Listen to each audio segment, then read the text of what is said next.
1월 17일 아침 저희들에게 주시는 하나님 말씀은 창세기 6장 13절로 22절까지 말씀입니다.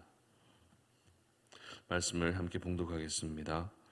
하나님이 노아에게 이르시되 모든 혈육 있는 자의 포악함이 땅에 가득하므로 그 끝날이 내 앞에 이르렀으니 내가 그들을 땅과 함께 멸하리라. 너는 고페르 나무로 너를 위하여 방주를 만들되 그 안에 칸들을 막고 역청을 그 안팎에 칠하라. 네가 만든 방주는 이러하니 그 길이는 300규빗, 너비는 50규빗, 높이는 30규빗이라. 거기에 창을 내되 위에서부터 한 규빗에 내고 그 문은 옆으로 내고 상중하 3층으로 할지니라. 내가 홍수를 땅에 일으켜 무릇 생명의 기운이 있는 모든 육체를 천하에서 멸절하리니 땅에 있는 것들이 다 죽으리라. 그러나 너와는 내가 내 언약을 세우리니 너는 내 아들들과 내 아내와 내 며느리들과 함께 그 방주로 들어가고 혈육 있는 모든 생물을 너는 각기 암수 한 쌍씩 방주로 이끌어들여 너와 함께 생명을 보존하게 하되 새가 그 종류대로 그 가축이 그 종류대로 땅에 기는 모든 것이 그 종류대로 각기 둘씩 내게로 나아오리니 그 생명을 보존하게 하라. 너는 먹을 모든 양식을 내게로 가져다가 저축하라. 이것이 너와 그들의 먹을 것이 되리라. 노아가 그와 같이 하여 하나님이 자기에게 명하신 대로 다 준행하였더라. 아멘. 살 길은 하나님이 제시하신다라는 제목으로 말씀 전합니다. 얼마 전 TV 채널을 돌려보다가 노아라고 하는 영화를 본 적이 있습니다. 여러분들도 보신 분들이 있으실 텐데요. 홍수 심판을 주제로 한 영화죠. 그런데 저도 모르게 영화를 보면서 웃음이 나왔습니다. 왜냐하면 성경을 기반으로 해서 만든 영화치고 지나치게 각색이 되었기 때문입니다. 물론 영화화하기 위해서는 없는 사실을 꾸며내기도 해야 됩니다. 또 과장시켜야 될 부분들도 분명히 있습니다. 조금 더 극적인 장면을 연출하기 위해서 없는 사실을 덧붙이는 일들이 많이 있다는 것이죠. 그러나 성경은 성경대로 봐야만 더 하나님의 섬세한 손길을 분명히 알 수 있는 것입니다. 오늘 본문은 이 노아가 방주를 만들게 되는 그 모든 상황들을 그리고 있는 그런 본문인데요. 하나님은 홍수 심판을 예고하십니다. 그리고 노아에게 방주를 만들라고 말씀하십니다. 분명 땅에 혈육이 있는 모든 자의 행위가 부패했기 때문에 완전히 멸절시키겠다고 말씀하셨습니다. 그러나 노아만큼은 예외였던 것이죠. 노아를 예외시켰기 때문에 하나님은 노아에게 방주를 만들라고 하신 것입니다. 그렇다면 하나님께서 왜 노아는 그 하나님의 홍수 심판에서 제외시켰던 것일까요?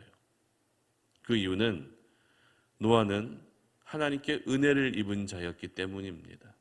오늘 본문은 아니지만 지난 본문에서 보면 노아를 향해 하나님은 노아가 하나님께 은혜를 입었다라고 분명히 말씀하십니다. 이처럼 하나님께 은혜를 입게 되면 살 수 있는 것이죠. 구원의 은혜가 주어지게 되는 것입니다. 그리고 또 두 번째 이유는 노아를 통해서 하나님의 스토리를 계속해서 이어가시기 위해 홍수 심판에서 노아를 제외시켰던 것입니다. 그래서 하나님은 노아에게 방주를 만들어서 살 수 있는 길을 제시하셨던 것입니다. 하지만 노아의 입장에서는 굉장히 막연하고 또 당황스러울 수밖에 없었습니다. 여러분이 노아의 입장이었다면 어땠을까요?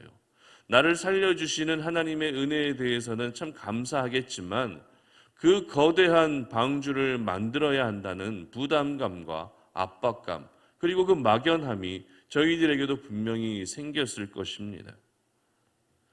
노아의 가족만 들어가서 살기에는 그 방주의 규모가 실로 대단했기 때문에 노아는 당황스러울 수밖에 없었던 것입니다. 그러나 이렇게 방주를 크게 만들라고 하신 이유도 분명히 있었는데요. 오늘 본문 19절 보시기 바랍니다. 혈육 있는 모든 생물을 너는 각기 암수 한 쌍씩 방주로 이끌어들여 너와 함께 생명을 보존하게 하되. 아멘. 바로 모든 동물들과 짐승들을 보존하시기 위해서 이 거대한 방주를 만들라고 하셨던 것입니다. 이것을 보게 되면 지금 하나님의 마음이 얼마나 단호하신지 알게 됩니다. 무슨 말입니까? 인간의 죄악으로 인해서 다른 동물들까지도 멸하실 정도로, 암수 한 쌍씩만을 보존한 모든 동물과 짐승들까지도 멸하실 정도로 이 심판에 대한 하나님의 굳은 의지를 보게 된다는 것입니다. 하지만 하나님의 그 심판에 대한 굳은 의지 가운데에서도 여전히 하나님은 구원을 계획하고 계셨던 것입니다. 그 구원이 바로 방주였던 것이죠.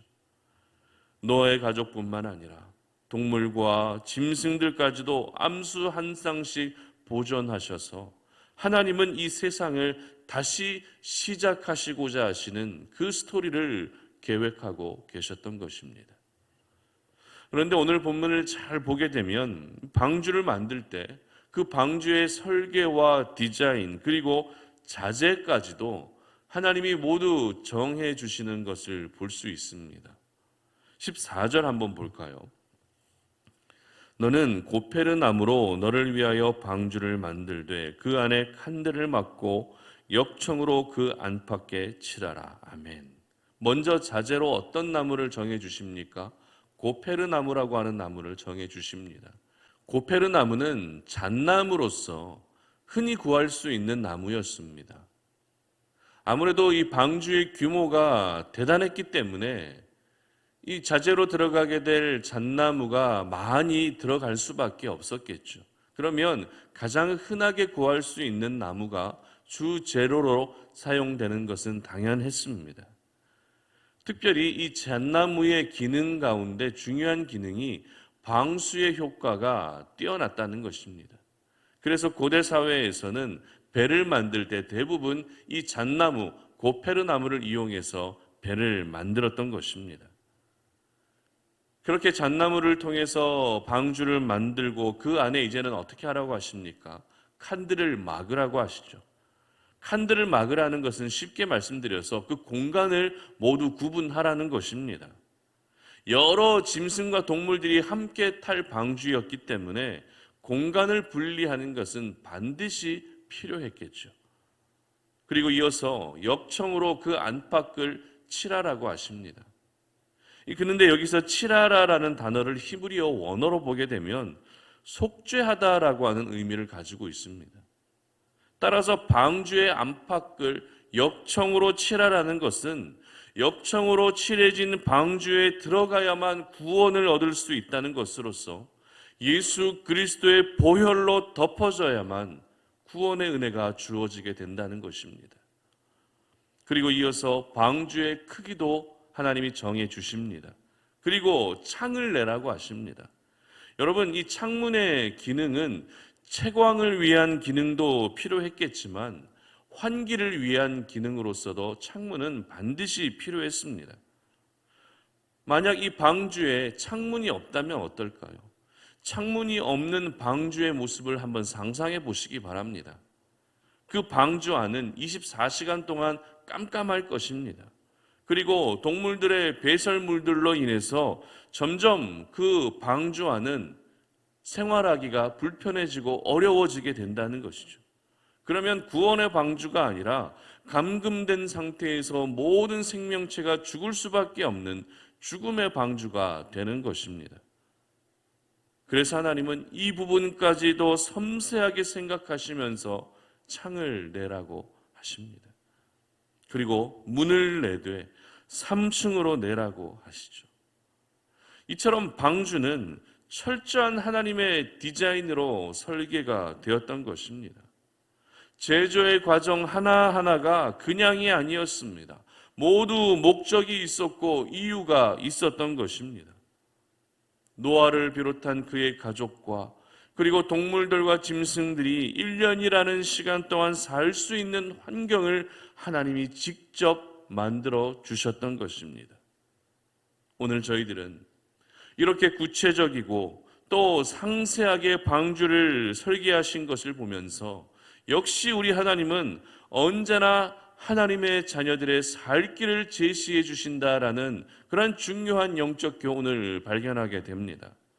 우리 하나님은 저와 여러분이 세상 가운데에서 그렇게 맥없이 무너지고 그렇게 흔들리며 힘겹게 어렵게 살아가도록 그냥 가만히 지켜보시지 않는다는 것입니다. 우리 하나님은 구원의 하나님이시기 때문에 모든 절망과 고통과 괴로움과 사망의 음침한 골짜기를 지나는 가운데에서도 결국에는 은혜를 베풀어 주시고 살 길을 제시해 주시는 분이십니다. 하나님은 형들에게 팔려버린 요셉의 인생, 그 요셉의 인생 가운데 살 길을 제시해 주셨습니다. 애굽 병사를 죽이고 살인자가 되어버린 모세의 인생 가운데 나타나셔서 그에게 살 길을 제시해 주셨습니다. 끊임없이 사울 왕의 위협을 받고 살아가던 다윗에게 하나님은 살 길을 제시해 주셨다는 것입니다. 우리 하나님은 오늘 이 아침 말씀을 묵상하고 기도하고 있는 여러분들의 인생 가운데에도 반드시 살 길을 제시해 주시는 줄로 믿으시기를 바랍니다. 사방이 우겨싸임을 당한 상황입니까? 소망이라고는 전혀 찾아볼 수 없는 그런 상황입니까? 완전히 답답한 그런 상황이십니까? 그런 상황 가운데에서도 오늘도 우리가 하나님께 은혜를 입고 변함없이 하나님을 사랑하며 하나님을 끝까지 의지하게 되면 우리 하나님은 저와 여러분을 반드시 살게 해 주실 것입니다. 막막한 상황 가운데에서도 살 길을 제시해 주실 것입니다. 중요한 것은 하나님이 제시해 주신 그 살 길로 가면 된다는 것입니다. 하나님이 길을 제시해 주셨기 때문에 그 길을 가면 살 수 있는 것입니다. 그 길로 행하면 되는 것입니다. 오늘 22절 말씀 보시기 바랍니다. 노아가 그와 같이 하여 하나님이 자기에게 명하신 대로 다 준행하였더라. 아멘. 그렇습니다. 하나님이 제시하신 살 길로 나아가게 되면 되는 것입니다. 그 명령을 준행하면 살 수 있는 것입니다. 내가 그 어떤 분야에서 경험이 있고 지식이 있기 때문에 내 방식대로 살게 되고 내 방식대로 방주를 만들게 되면 그것은 구원의 방주가 아니라 죽음의 방주를 만들게 되는 것입니다. 여러분, 살 길은 내가 제시하는 것이 아닙니다. 그렇다고 살 길을 내 주변에 있는 어떤 사람들이 제시해 주는 것도 아닙니다. 돈을 많이 가지고 있다고 해서 내가 살 수 있는 것 역시 아니라는 것입니다. 살 길은 오직 살아계신 우리 하나님만이 제시해 주시는 줄로 믿으시기를 바랍니다. 그러므로 여러분 모두 지식과 경험을 다 내려놓으십시오. 여러분이 배웠던 그런 모든 지식들, 여러분이 살아왔던 모든 경험들을 내려놓으시고 이제는 하나님의 명령대로 살 수 있기를 바랍니다. 하나님께서 말씀하신 그 말씀에 준행하면 내가 살 수 있는 것입니다. 하나님의 말씀에 순종하여 오늘도 나아가게 되면 구원의 길을 얻게 되고 구원의 방주를 만들게 되는 것입니다. 특별히 이 나라와 민족을 위한 릴레이 금식 구국기도회가 진행되고 있는데요. 이 구국기도회가 바로 이 나라를 살리시기 위한 하나님이 제시하신 살 길이라는 것을 잊지 않으시기를 바랍니다. 그래서 오늘 하루 나라와 민족을 위한 그 기도 더욱더 힘을 써주시고 여러분의 가정과 여러분의 일터와 여러분의 교회 이 모든 영역에서 더욱더 기도의 힘을 실어줄 수 있기를 바랍니다. 나라와 민족을 품고 그리고 여러분의 가족을 품고 열심을 다해 기도하게 되면 다시 살 수 있는 길을 하나님은 반드시 허락해 주실 것입니다. 바라기는 우리 송탄 오륜의 모든 가족들은 오늘도 하나님이 제시해 주신 이 살 길로 나아가셔서 사망과 그리고 절망이 가득한 이 세상 가운데에서도 살 수 있는 은혜, 구원의 은혜를 입는 저와 여러분 되시기를 주님의 이름으로 축복합니다. 함께 기도하겠습니다. 하나님 아버지 감사합니다. 오늘 이 아침에 우리가 주의 말씀을 묵상하면서 오늘도 우리에게 살 길을 제시해 주시는 분은 바로 하나님이심을 기억합니다.